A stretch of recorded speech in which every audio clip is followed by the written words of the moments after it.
Hello guys. Hello sa mga Scorpio. Kumusta na kayo guys? Okay, Scorpio. Ngayon ay January. Okay, January 11 guys. January 11, Scorpio. Kayo ba'y dealing sa Leo guys? Okay. Scorpio, this is for you. Ngayong January 11, 2026. Titignan natin ang inyong travel ng buhay at kung ano inyong pananaw sa buhay, ano inyong naiisip, o ano inyong gustong mangyari sa buhay. Itong message na to ay para doon, itong unang message sa inyo. Okay? Scorpio. January 11, 2026 para sa mga Scorpio. At follow your bliss. Okay, Scorpio? Follow your bliss.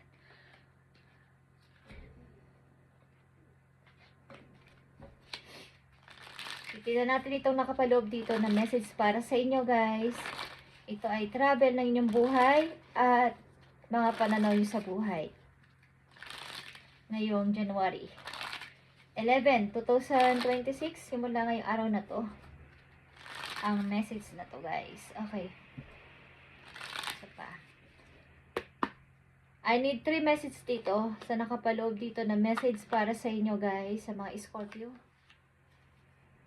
At follow your bliss, okay? Andito ang The Empress. Isa kang butihing may bahay o butihing ina. At meron din dito ang King of Wands, kasunod ng The Empress. Meron kayong partner sa buhay na maaring may pag-uusap about sa family. Family ito na parang may problema, okay? Na dapat niyong pagdesisyonan ng tama. Maaaring pag-iisip-isip. Isa kayong may bahay, isa kayong butihing ina, guys. Sa mga Scorpio nandito ngayon sa reading. Maaaring kayo ay okay naman sa trabaho, okay naman sa buhay, at malamang nag-iisa kayo sa buhay. Wala pa kayong iniibig o meron kayong mga anak na kasama, pero malalaki na sila, okay? May mga kanya-kanya na silang trabaho or matapit ang magtapos mag-aral. Okay, Scorpio. Sa mga nanditong Scorpio, tingnan natin ang inyong mahalagang payo sa inyong sitwasyon, guys. Okay, Scorpio.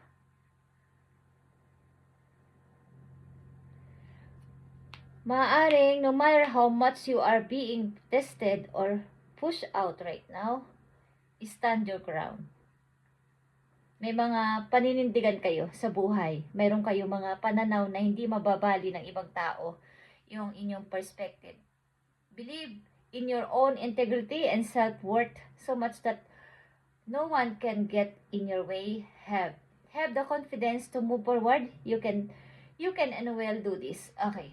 Walang makakabasag ng inyong pananahimik. Kumbaga, walang pwedeng magdikta sa inyo. Sa mga Scorpio na nandito, may sarili kayong salita at may sarili kayong desisyon na maaring hindi pwedeng didiktahan ng ibang tao.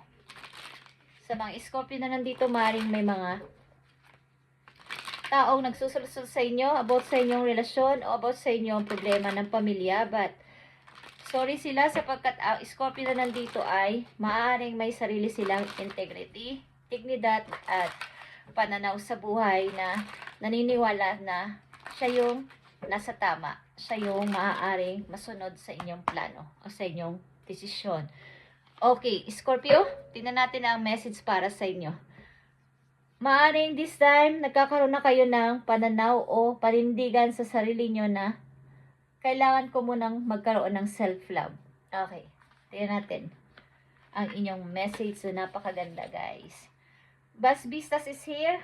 Expand your horizon. Sinasabi dito na kayo ay magpatuloy pa. Bagamat umi-step na kayo pa forward o nag-move on papunta sa inyong pag-unlad, is mas palawakin nyo pa. Expand nyo pa ang inyong mga bagong gagawin sa buhay. Huwag kayong manatili sa isa lang. At maaring malayo pa inyong mararating simula sa araw na to. Marami pa kayong gusto mangyari. Ang ilan sa inyo ay mag-a-abroad, okay, sa ibang bansa. Andito ang Bas Vistas. Okay, sa ibang kultura ito, ibang wika, something na hindi English, or hindi nagsasalita ng Tagalog sa ibang lugar ito. Okay guys, ang nakapaloob dito sa Expand Your Horizon, andito ang judgment, ito ay new beginning, the truth, bagong pintuan ng bagong ikaw, Scorpio, at andito ang the moon, ito ay mga pag-iisip mo araw at gabi ng tahimik at ayaw magpaistorbo sa sinumang katulad ng sinabi ko, nagsususol, nagtatanong, nangingialam. Concerned man sila pero may halong pangingialam at gustong dagdagan o bawasan ang mga sinasabi o naririnig ng ibang tao at may mga sasabihin sa'yo. But, meron pwede sa inyo dito umistorbo, but kayo ay laging may proteksyon sa inyong sarili. Maaring may mga tagapagtanggol kayo, literal na mga tao sa inyong buhay. Maaring nagtapos ng isang relasyon sa inyo at may isang taong gustong manggulo sa inyo at pilit na gusto kayong kausapin o balikan. Okay. Andito ang Two of Swords. Dito sa inyong sitwasyon sa ngayon, meron kayong pinaninibagan talaga. Andito din ang balance o justice. Kasunod ng King of Wands. Okay. Andito yung pagtingin sa good and bad situation sa inyong buhay. Okay.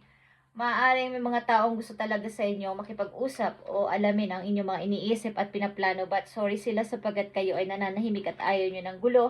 Ayaw nyo mag-pass, istorbo muna this time. Okay, sa mga Scorpio na nandito, maaaring may nagbubukas na bagong pintuan o magbubukas na bagong pintuan para sa inyo sa ibang lugar, sa ibang bansa. Ito nakikita ko. At andito ang message pa para sa inyo. Sometimes walking away is the only option, not because you want to make someone miss you or realize they took you for granted by because you finally respect yourself enough to know you deserve better. Okay. Someone iniisip ng mga tao sometimes na ang paglayo ay gagawin ko para ma-miss man lang niya ako. Pero para sa'yo, ang gagawin mong paglayo na to, ang paglipat mo, paglayo mo, o pagpunta mo na ibang lugar o ibang bansa ay nangangahulugan na hindi ganon. Gusto mong patunayan sa kanila na hindi ako deserve dito, hindi ako deserve sa mga pagtrato nyo sa akin, hindi ko to deserve. May iba pang mas maganda at mas mabuting mangyayari sa akin sa ibang lugar. Okay. Maaari talagang kayo mag-abroad, ilan sa inyo at follow your bliss dito, navigating by the star. Tutulungan kayo ng inyong mga angels dun sa langit na kayo ay i-lead sa inyong pupuntahan na lugar o bansa. Okay. Scorpio, listen to life. I am attentive to the world around me. Signs and symbols guide me to success. I listen and discover the way to the essential. Okay. Ililid kayo ng inyong mga guides na makarating sa inyong gustong puntahan lugar o sa inyong gustong marating na kumbaga pangarap ito sa buhay is ililid kayo, huwag kayong mag-alala at kayo ay hindi maliligaw ng landas, hindi kayo mapapano doon, may mga tutulong sa inyong kapwa nyo travelers doon sa inyong pupuntahan guys. Okay, at maaring kayo ay tinapos nyo ng relasyon na to ng madalian lang, naturally.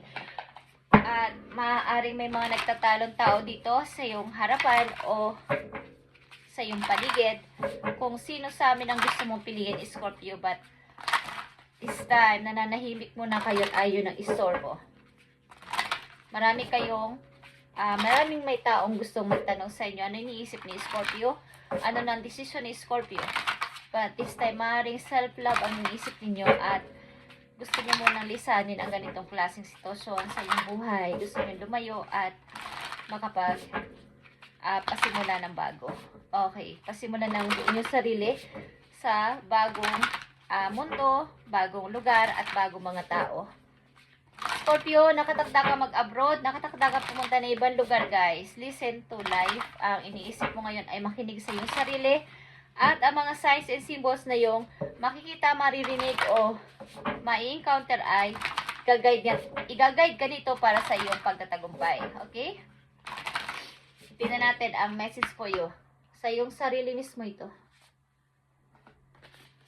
Okay guys, nakikita nyo ba ang Six of Sword? Ito ay voyage at nangangahulugan dito ng paglalakbay at may tinitinang ka ditong mapa. Lalayo ka sa mga magugulong tao sa paligid mo. At ito ay pag-change 34 is 7 is pag-change ito sa iyong buhay, bagong mundo, bagong community, bagong lugar, at bagong mga tao. You already have all the answer. Okay. Alam mo na ang answer sa iyong mga tanong at ito ay ang paglayo, ang pagta-travel at paglayo sa kanila, sa mga toxic na tao sa buhay mo. Okay? At mangyayari ito kung papatunayan mo na gusto mo itong gawin. Mukhang kayo ay nahiwalay na sa inyong asawa, guys. At wala na itong pag-asa. Ito ay usaping family, usaping may asawa. Ang Scorpio na nandito. Sa reading today. Follow your bliss, Scorpio, at mangyayari ito. Tingnan natin pa ang inyong karir. Guide para sa iyong karir. Activation, okay. Nagkaroon ka ng awakening or reawakening sa iyong buhay. Nabibigyan ka ng knowledge o wisdom ni God na ikaw ay mamulat sa totoo na ikaw ay may kakayahan na umulad sa buhay. Magkaroon ng freedom sa pananalapi at sa iyong pag-grow sa iyong sarili simula sa araw na to, okay? Magkakaroon ka ng kamulatan na kaya ko pala. Hindi pala ako nanatiling andun lang at nakikinig at sila yung nagdidikta sa akin sa mga gusto nilang gawin sa akin. Okay, andito yung pag-iisip-isip mo. Ayaw mo muna magpa-istorbo. Maaaring may nag-i-stalk sa'yo, Scorpio. Maaaring may tumitingin sa'yo literal. Or may nag-i-stalk sa'yo sa mga profile ninyo para malaman ang status mo at mga ginagawa mo sa buhay. Kung active ka or malungkot ka or masaya ka, tinitingnan ng person na to. Okay? Ilan sa inyo ay nagtatalo ang dalawang person sa inyong isip kung sino sa kanilang pipiliin ko. At wala pang decision. Okay, Scorpio, January 11, 2026. Message pa para sa'yo today.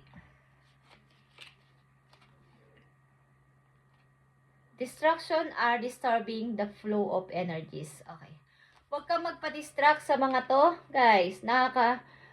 Yung flow ng magagandang energy na paparting para sa'yo ay nadidistract sapagkat may mga gumugulo at gustong manggulo sa'yo para ikaw ay hindi makatuloy, makamove on o makaalis o makatuloy-tuloy sa buhay. Okay, Scorpio, ito yung reading today. At pilitin mo mabuksan ang new door ng iyong buhay sapagkat ito ay nakatakdang mangyari sa'yo.